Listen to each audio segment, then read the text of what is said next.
कांग्रेस के रुकन असेंबली जग्गा रेड्डी ने इस यकीन का इजहार किया कि तेलंगाना में कांग्रेस पार्टी बरसर इख्तियार आएगी। आज गांधी भवन में मीडिया से बात करते हुए उन्होंने इल्जाम लगाया कि बीआरएस किसी भी तरह कांग्रेस की कामयाबी को रोकने की कोशिश कर रही है। पढ़ाई क्या चल रहा है, वो लोग जॉब के लिए क्या कर रहे हो लोग, वो लोग धंधे के लिए पैसे नहीं है, क्या जिंदगी है आपका। हैदराबाद में 40 साल से जो अकबर उधर असद होता है असेंबली में, मुसलमानों के लिए कुछ क्या करेगा, मैं पूछूं मैं क्या करे। असद असद असद असद ओवैसी, अकबर ओवैसी, मैं सवाल पूछ रहा था, सवाल पूछूं मैं बोल रहा असेंबली में, मैं देखा मैं 2000 में आपके आप बोले थे भाई, 2000 में बेहतरीन सीएम राजशेखर साहब बोले, बाद में रोशे साहब को बोले बेहतरीन सीएम बोले, किरण कुमार रेड्डी को बोले बेहतरीन सीएम बोले, उससे पहले चंद्रबाबू नायडू को बेहतरीन सीएम बोले, फिर बाद में केसीआर साहब को बेहतरीन सीएम बोले।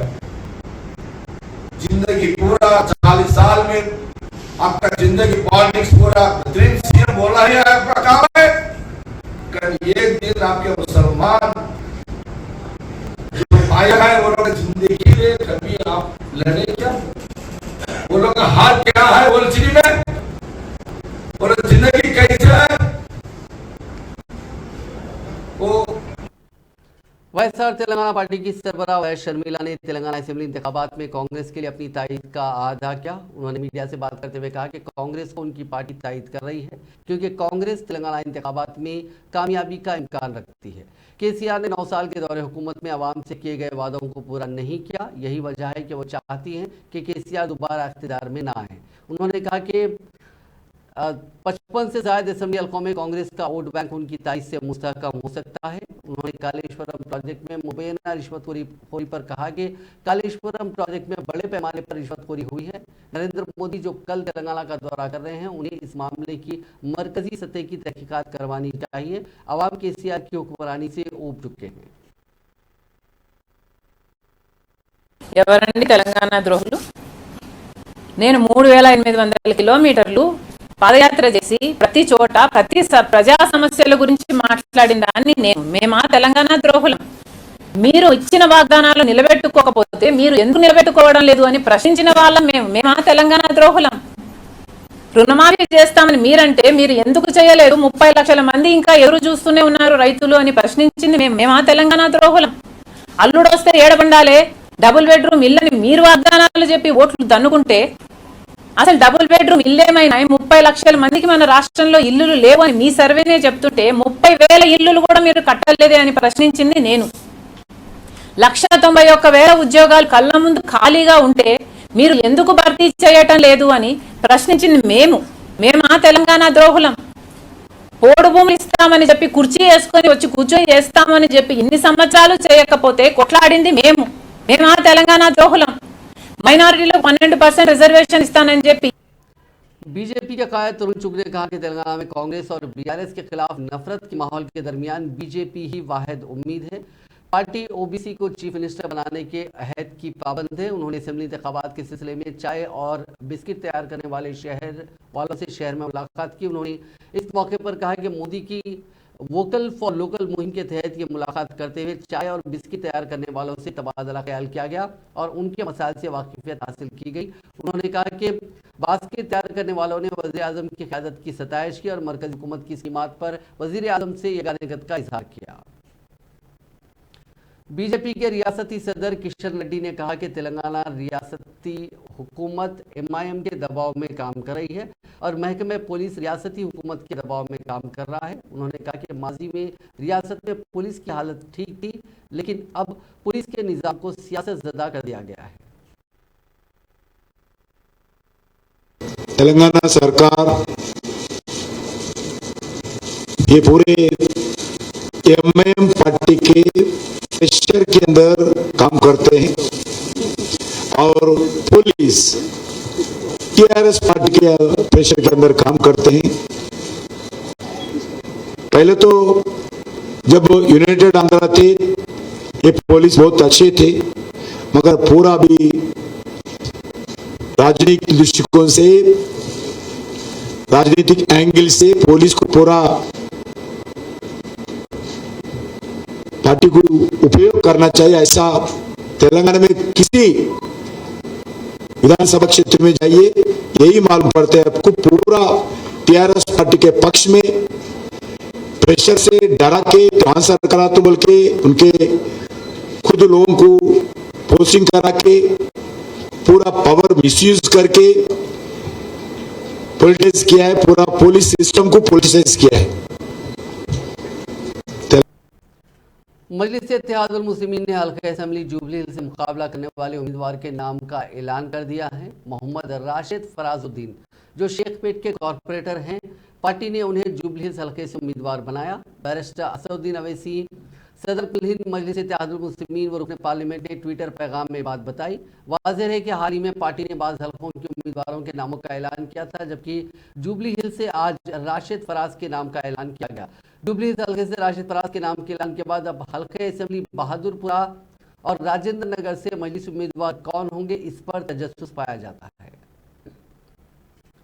मजलिस के रुकन असेंबली मुमताज़ अहमद खान ने मुख्तलिफ मीडिया में उनके ताल्लुक से दी जाने वाली इत्तलात को मुस्तरद कर दिया, जिसमें कहा गया कि मुमताज़ खान कांग्रेस पार्टी में शामिल होने वाले हैं। आज सुबह से गश्त करने वाली मीडिया इत्तलात पर अपना रद्द-ए-अमल जाहिर करते हुए मुमताज़ खान ने अपने सोशल मीडिया अकाउंट्स एक्स और फेसबुक पर अपने फर्जंदान के साथ ली हुई तस्वीर के साथ एक पोस्ट किया, जिसमें उन्होंने वाज़ेह किया कि वो मजलिस छोड़ने वाले नहीं हैं। अपने पोस्ट में मुमताज़ खान ने लिखा कि फेक न्यूज़ पर भरोसा ना करें, मैं मजलिस के साथ हूं और जमात के सदर के साथ हूं।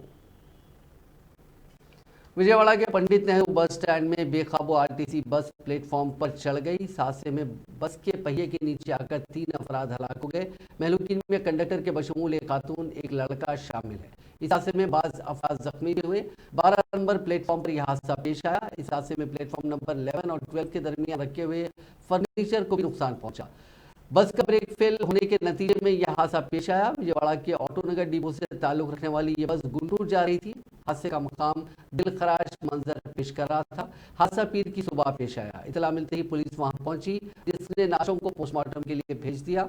इसी दरमियान आंध्र प्रदेश के chief minister Y Jaganmohan Reddy ने इस वाक़े में हलाक हुए अफराद के अरकान खानदान के लिए एक्स ग्रेशिया का ऐलान किया। इस वाक़े पर सदमे का इजहार किया और महलूकीन के गमज़दार खानदान से ताज़ियत का इजहार किया। उन्होंने ओहदेदारों को हिदायत दी कि वो महलूकीन के विसा के लिए 10 लाख रुपए एक्स ग्रेशिया फराहम करें और इस वाक़े में जख्मी अफराद के बेहतर इलाज को यकीनी बनाएं।